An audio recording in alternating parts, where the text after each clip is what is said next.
Pemerintah tegas larang impor pakaian bekas, Purbaya siap penjarakan importir ilegal. Dalam beberapa tahun terakhir, fenomena thrifting atau berburu pakaian bekas semakin menjamur di berbagai lapisan masyarakat Indonesia.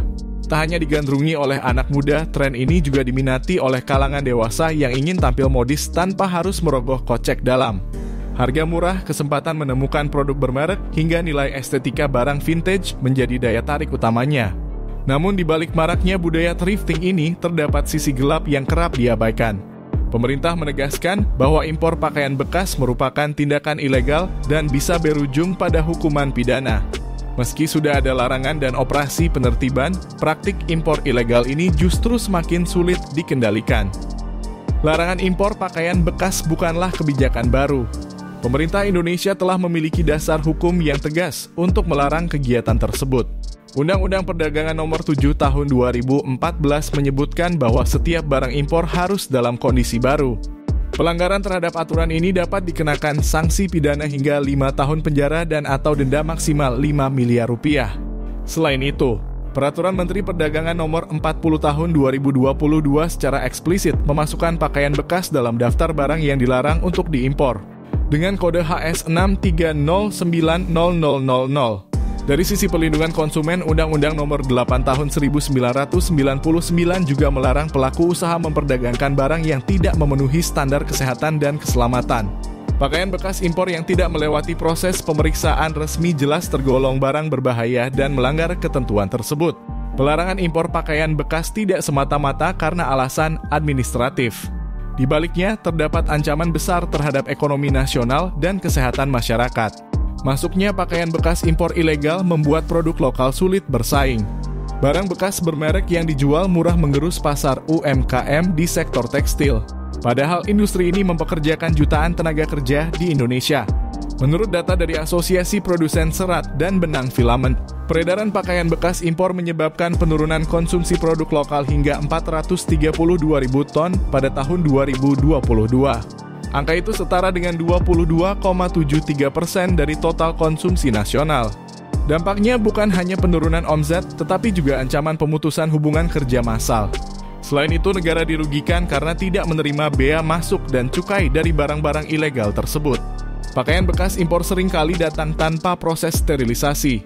Hasil uji laboratorium menunjukkan bahwa sebagian besar pakaian bekas mengandung jamur kapang dan bakteri berbahaya seperti Staphylococcus aureus. Mikroorganisme ini bisa menyebabkan penyakit kulit seperti kurap, panu, hingga scabies atau kudis. Selain itu, pakaian bekas juga dapat mengandung residu bahan kimia berbahaya seperti pestisida dan pengawet tekstil. Paparan jangka panjang terhadap bahan tersebut dapat memicu iritasi kulit, alergi, bahkan kanker.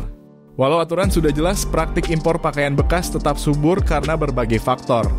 Pertama, adanya penyelundupan melalui jalur tikus di pelabuhan tidak resmi membuat pengawasan sulit dilakukan. Barang-barang dari luar negeri bisa masuk tanpa pemeriksaan ketat. Kedua, muncul dugaan adanya backing atau perlindungan dari oknum tertentu terhadap jaringan importir besar.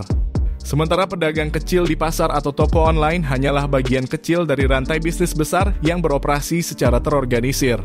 Ketiga, penjualan melalui media sosial dan e-commerce membuat pengawasan semakin sulit. Penjualan berlangsung secara perorangan dan cepat sehingga sulit dilacak oleh aparat. Pemerintahan Prabowo Gibran menunjukkan sikap tegas terhadap praktik impor ilegal barang bekas, termasuk pakaian thrifting. Menteri Keuangan Purbaya Yudi Sadewa menegaskan bahwa pemerintah telah mengantongi nama-nama importir yang diduga kuat melakukan praktik ilegal. Ia meminta para pelaku usaha thrifting untuk berhenti mengimpor pakaian bekas dari luar negeri dan mulai beralih ke produk dalam negeri. Menurutnya, langkah ini penting untuk menghidupkan kembali industri tekstil nasional yang selama ini tertekan oleh arus barang ilegal. Purbaya menolak wacana legalisasi impor pakaian bekas meski permintaan pasar tinggi. Ia menilai kebijakan semacam itu hanya akan mematikan produsen dalam negeri. Purbaya menyatakan pemerintah tidak akan ragu menjatuhkan sanksi tegas bagi para importir ilegal. Sanksi yang disiapkan meliputi pemusnahan barang, hukuman penjara, denda, serta pemblokiran hak impor seumur hidup. Kementerian Keuangan bersama Direktorat Jenderal Bea dan Cukai akan terus memperketat pengawasan di lapangan, termasuk di pelabuhan kecil dan jalur-jalur rawan penyelundupan. Pelarangan impor pakaian bekas seharusnya tidak hanya menjadi tugas pemerintah. Masyarakat juga memiliki peran penting. Dengan memilih membeli produk lokal, konsumen turut membantu meningkatkan daya saing industri dalam negeri dan melindungi kesehatan pribadi. Selain itu, generasi muda yang selama ini menjadi penggemar thrifting bisa beralih ke thrifting lokal, membeli produk bekas dari dalam negeri yang masih layak pakai dan bersih, tanpa melanggar aturan hukum.